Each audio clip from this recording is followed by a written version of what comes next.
Hey everybody, welcome back to Tim. Sorry, welcome back to Tim Travels. It's Terry, your host. So, waiting to pick up a load. I'm actually just inside the window, but it delivers. It's about 12:30 right now. But it delivers at 2100, about 180 miles away. The cool thing about this load is that it pays over $5 a mile. So it's that's good. And actually, I came to a truck stop after I dropped my last load, and it just so happens that the truck stop is down the street from where I am. So I'm like literally 3 minutes away from my O1. So I'm just hanging, got a shower. My son is actually in Pittston working with another instructor. That is a benefit, I think, because I am not, as much as I like to train, I don't think PSD is my strong suit. I'm willing to do it, but it's not my strong suit. So anyway, this load. So I'm picking up here I'm at the Loves off of exit 90 on I-81. So Jonestown, picking up here, just running up to Chester, New York tonight. But anyway, something that's bothered me for a long time has been how RVers have this, I don't want to call it sense of entitlement, but they have this sense of entitlement that seems to, I don't know where it comes from. Maybe, I don't know, and the thing is, right, like as drivers, as professional truck drivers, commercial license holders, we have to share the road with lots and lots of people from lots and lots of worlds, if you will. We just have to deal with people as they come. And I'm kind of a live and let live person for the most part, but there are a few things that I think are just, really show a lack of self-awareness, a lack of safety, and a fair dose of entitlement that I see people with RVs doing. Now, obviously, I am not talking about everybody that has an RV. Okay, I'm not trying to generalize here, but what I do want to do is speak to people that are RVers and say, hey, we all have to share the road, but we also have to share other places like rest areas and truck stops. And they call them truck stops for a reason, right? The reason truck stops exist is not so people with RVs can feel macho and pull their giant ass Class A through the pumps, or even their tiny ass diesel pickup through the pumps. But it's so that trucks can get high amounts of fuel quickly, they can get repair services, etc. Right? That's why they call them truck stops. Now, some truck stops, and I think this is a great idea, by the way, like Loves, I've seen some of their newer facilities where, like there's one in Vegas, outside of Vegas, they actually have RV storage. But then there's also some truck stops that I saw. I think I saw a new one in Connecticut on I-84, and also a newer one outside of Canton, Ohio. And I think both of them had RV specific, longer RV parking spots in the front of the store. And at least one of them had hookups. So like you could park overnight, pay them, and have power and stuff. And I think that's great, right? Because it turns out that a lot of RVers think wherever they stop, and maybe the RV industry sells this crap, but they think wherever they stop, it's like part of their adventure. It's part of their, they're living on the road, and they just decide to freaking set up camp, okay, wherever they are, even when it's inappropriate. And I'll give you a couple of examples, and I'm going to show you a picture. I'm actually looking at the picture that I already took. I'm looking at the situation right now. So there's I was at the Loves in Mifflinville, or is it Mifflinburg, PA, off of 80 one time. And I was just out walking Beatrice. But I go in behind the garage, the shop, and there are people with an RV that have set up a, like one of those pop-up shelter thingamajigs, just the sun shelter, not with a screen or anything, but in another truck parking spot, right? They got their RV, they got their push-outs out, they're they're barbecuing in the frickin' parking lot like it's a Grateful Dead concert. That one spot is very meaningful. And if you've been to that truck stop I'm describing, that place is always packed. It's very, very busy. Loves has since opened another truck stop on I-80 up the road. But that place is very busy. The place I'm at, this Exit 90 Loves, we're right around the corner from the Swift terminal, and this place is very, very busy, right? Because there's a lot of shippers and receivers in the area, and it's right where 81 splits off from 78. And so it's just a busy area. So I was just waving to another Prime driver. So anyway, take a look at this picture, and then we'll talk about it. Okay, so this dude has his pop out or push out on the left side out. He has a generator and a propane tank on the ground. He's put his levelers down. He's got another thing out the right side, and he's grilling. This is in the parking lot at Love's, and there's trucks coming and going everywhere, right? And truthfully, what he's doing is, first of all, he could park somewhere else, because I know there's some longer parking in front of the store.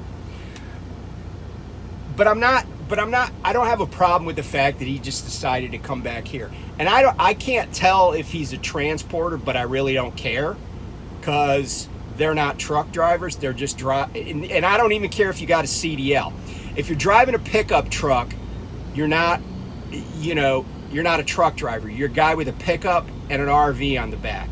And you're no different than the guy this is his first day towing his RV, okay? You're a transporter. That's what you do. Good for you, but it's not a semi.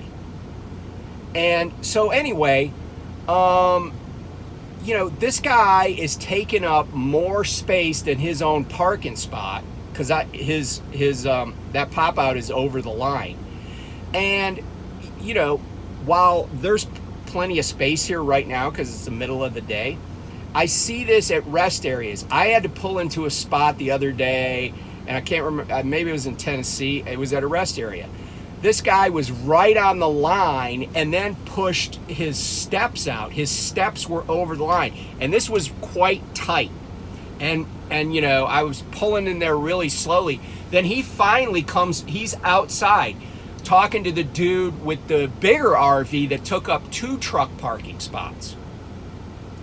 And they're camper buddies or whatever.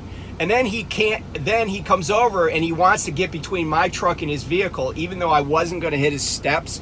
Then then I have to wait for him while he tries to put his steps up, but he can't get it.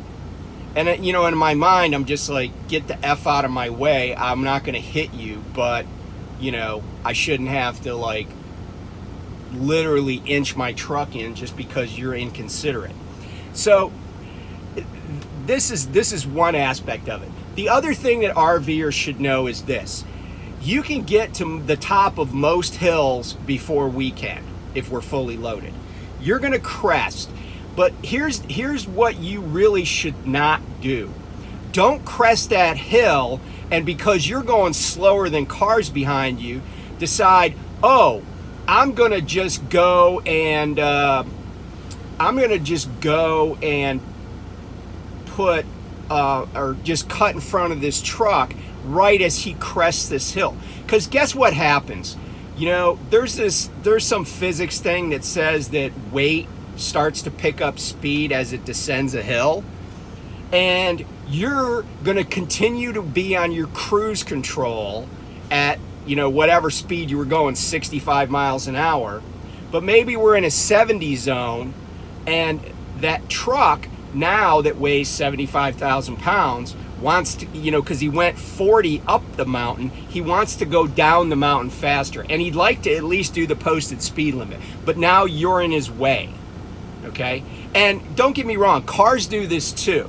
But I see RVers do it because they get panicked that somebody's, you know, going to be mad at them about how they're driving in the left lane. So, you know, there are a lot of things that you need to keep in mind to keep yourself safe and just to be considerate. I'm going to try to be considerate of you, right? I'm not going to take up 2 spots. I'm not going to go in a place where I'm not going to go to a place that is the only place that you could park and take up multiple spots or take up more than my fair share of, you know, my whole spot. I'm going to try not to make it hard on you to maneuver around me. And I would appreciate the same consideration. And, you know, honestly, when I see something like this, you know, I think to myself, if somebody backs in there and freaking tears that dude's RV up, I don't really care. Because I feel like he's being so inconsiderate that he doesn't, in fact, I'm going to show you the. So now he's just standing out there with his dogs on his cell phone. And, you know, he hasn't put anything away. He's just, you know, I don't know what he's doing. He's just screwing around. So anyway, if you got an RV, just remember that you're not the only one wherever you are. If you want to spread your wings, you want to spread out, put all your crap out, rent a campsite. Or at least go park somewhere that people aren't already trying to get a very large vehicle into a very tight space. You know, truck parking, if you ask any trucker, and I've said this on my channel before, any trucker, what's the biggest issue that you have being over the road? They're going to tell you parking. I mean, there are a million things that come into play, but when you can't find a place to park and a parking spot is taken up by somebody that could have parked somewhere else, and I'm looking at you, everybody that bobtails and takes up a whole truck parking spot, you know, it makes our job harder, and it makes us not, you know, be all that charitable. And, you know, I think RVing's probably a lot of fun for people, you know, camping, going out. I like to camp, going out with family or whatever. That's all cool. But just be considerate of other people. And please be considerate of truck drivers. You know, truck drivers can be good friends to you on the road. But, you know, I think that a lot of you who are, you know, you're not on a time crunch. Some RVers, they got nothing else to do. Like, they're not even on vacation. They're retired or something. You know, that's cool. And I'm all for that. You know, run the roads, man. See America. But know that there are a lot of us who are out on the road because we got a job to do. And if you can make it just a little bit easier for truckers to do their jobs, it probably makes things better for everybody. You know, it actually, I mean, it takes a little while to go through this analysis, but I could show you how it would reduce prices if being a truck driver was easier. So do your part. We'll do our part. We'll try, you know, we're going to be courteous, and we're going to try to, we're going to look out for everybody on the road. But you should have that same courtesy, and just, kind of like not think that you're entitled to 2 parking spots. And when you can, park somewhere that a truck wouldn't be able to fit in. Okay? And, anyway, I hope everybody's safe out there. And if you drive an RV, I'm happy to hear from you. I can welcome other perspectives, but I feel like a lot of RVers just have never thought about this stuff, and I hope that this gets some people thinking about, okay, how do I, what's my footprint look like when I'm out on the road and I go somewhere that there are going to be trucks. Anyway, talk to you soon. Oh, and by the way, the other thing about RVs, this is one other point. People will let an RV park somewhere that they won't let a truck park. So you should also consider that. When you take up a legit truck parking spot, it's not like your presence here at a truck stop is opening up a spot for me somewhere else. Because there's a very high probability that the spot that you're thinking of won't let me park my truck there, especially for 10 hours. So again, everybody should be safe. Everybody should be considerate of each other, but I would really appreciate it if people that are, driving RVs, parking RVs, would think of somebody besides themselves. So anyway, take care, be safe, and we'll talk to you soon.